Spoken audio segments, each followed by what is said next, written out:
Universiteti i Shkodrës vjen procesin e zhvillimit akademik me fokus tek cilësia e programeve dhe përmirësimi i standardeve.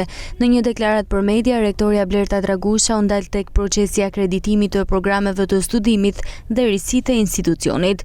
Dragusha bëri të ditur edhe një lajm të mirë për universitetin, duke njoftuar se Ministria e Arsimit ka miratuar 2 programe të reja studimi, bachelor në administrim biznes në gjuhën angleze dhe master në psikologji ligjore. Një pikë e rëndësishme e cilësisë së mësimdhënies mbetet akreditimi. Një ndër sfidat më të mëdha të universitetit është akreditimi i programeve të studimit dhe akreditimi institucional në të cilin shpresojmë që të hyjmë sa më parë.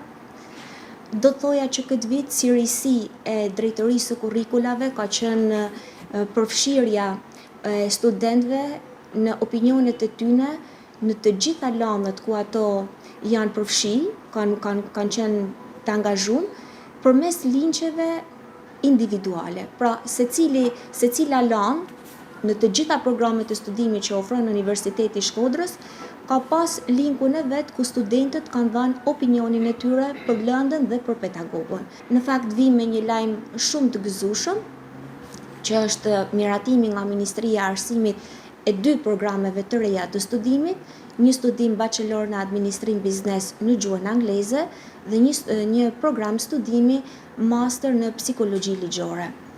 Të 2 këto programe parashikojmë të sjellin student të ri në Universitetin e Shkodrës, përkatësisht secili prej tyre aktualisht ka nga 30 kvota të miratuara. Rektoria theksoi gjithashtu se asnjë program apo deg studimi nuk rrezikon të mbyllet. Unë shpresoj që të mos kemi deg të rrezikume. Sigurisht që kjo është një situatë jo fort e favorshme, të jena të ndërgjegjshëm. Janë rrit prap kriteret e hyrjes për disa programe studimit, kriteret e pranimit. Ndërkohë Dragusha u ndal edhe tek investimet që po kryhen në infrastrukturën e universitetit me synimin për përmirësimin e kushteve për studentët dhe stafin akademik. Për momentin po flasim për përmirësimin për një çati të re tek Fakulteti i Shkencave të Edukimit, ose flasim për gjithashtu parashikojmë edhe ngritjen e 2 kaldajave të reja.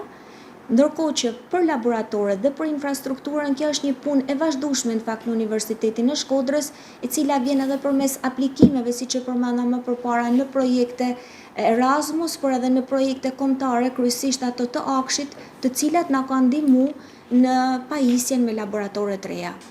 Puna në Universitetin e Shkodrës pritet të vijojë me zbatimin e prioriteteve të përcaktuara për vitin e ri akademik.